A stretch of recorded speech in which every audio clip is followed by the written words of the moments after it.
कल्पना कीजिए, एक ऐसा प्राणी जिसकी सांसों में जहर है, जिसके स्पर्श में मृत्यु है और जिसकी आंखों में पूरा ब्रह्मांड समाया हुआ है।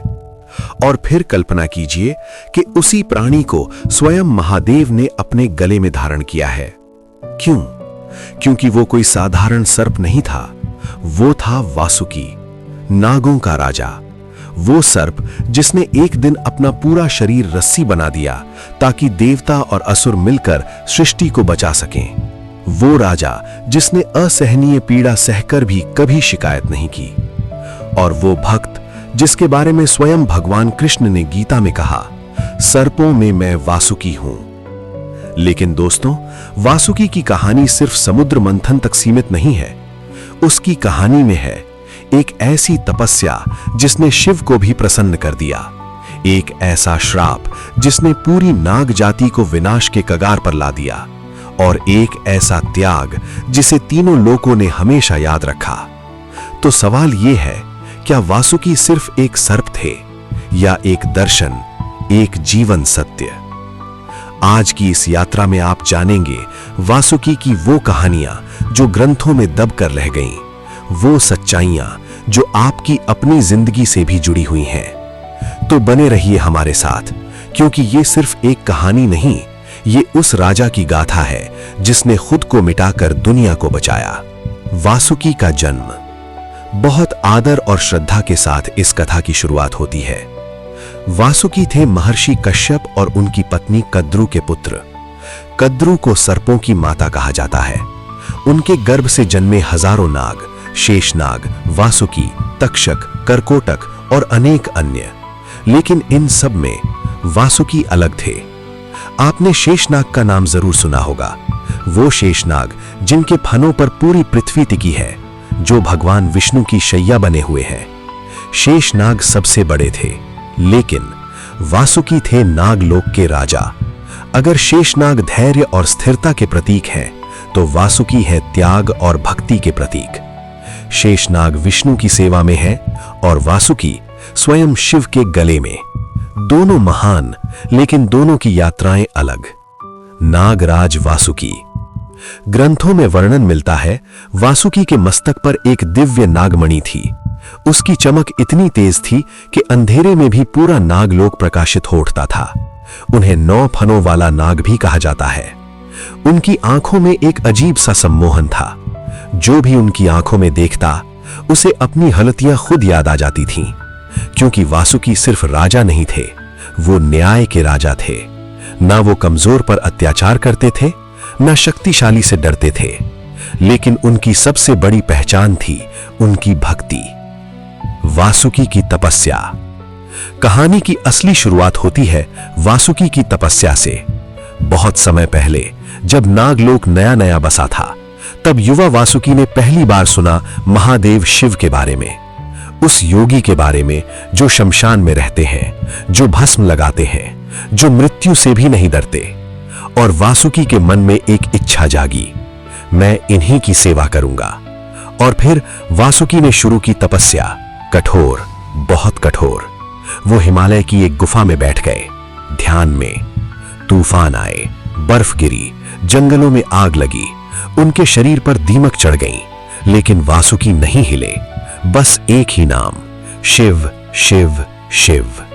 और फिर एक दिन एक आवाज गूंजी, वत्स, क्या चाहते हो? वासुकी ने आंखें खोली।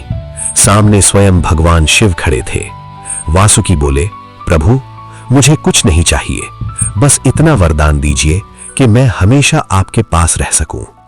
शिव कुछ पल मौन रहे, फिर मुस्कुराए और बोले, तथास्तु, आज से तुम मेरे गले का आभूषण बनोगे। सोचिए दोस्तों, तीनों लोकों के स्वामी के सामने जब मांगने का मौका मिला, तो वासुकी ने क्या मांगा? न शक्ति, न अमरत्व, बस सेवा का अधिकार। यही सच्ची भक्ति है। समुद्र मंथन।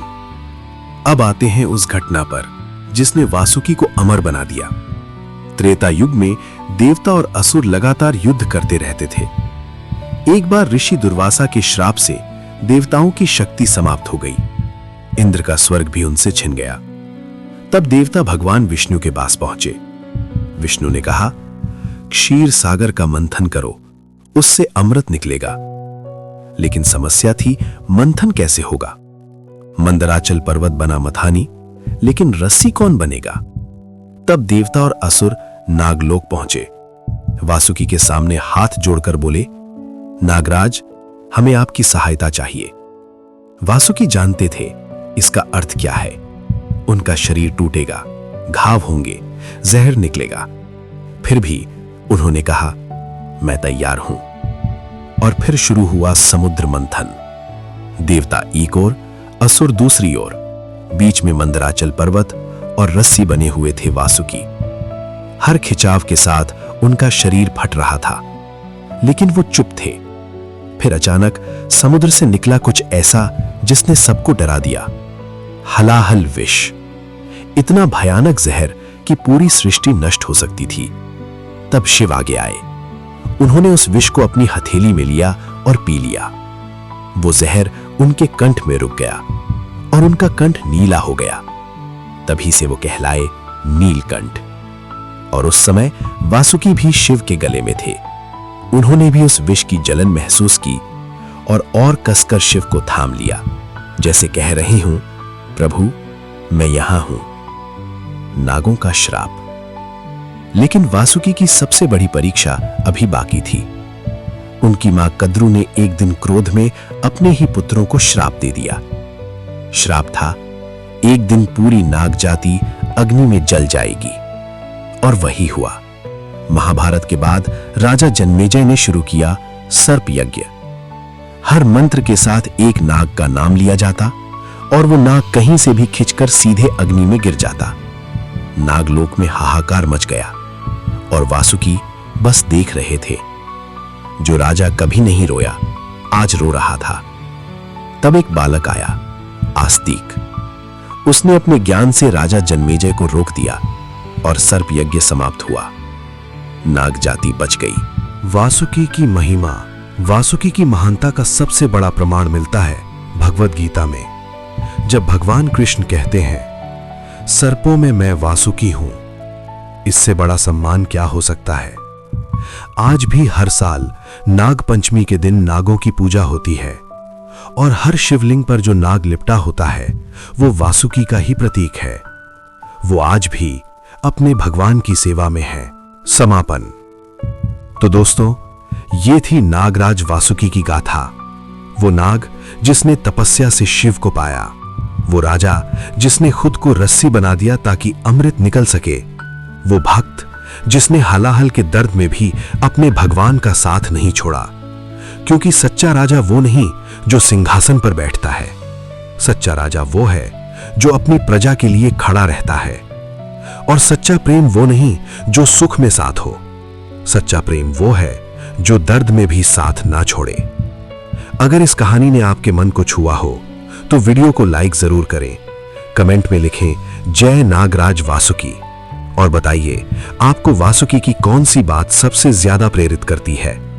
चैनल को सब्सक्राइब करें और बेल आइकन जरूर दबाएं, क्योंकि अगले वीडियो में हम लाएंगे शेष नाग का रहस्य, तक्षक की कहानी और नागलोक का अनजाना इतिहास।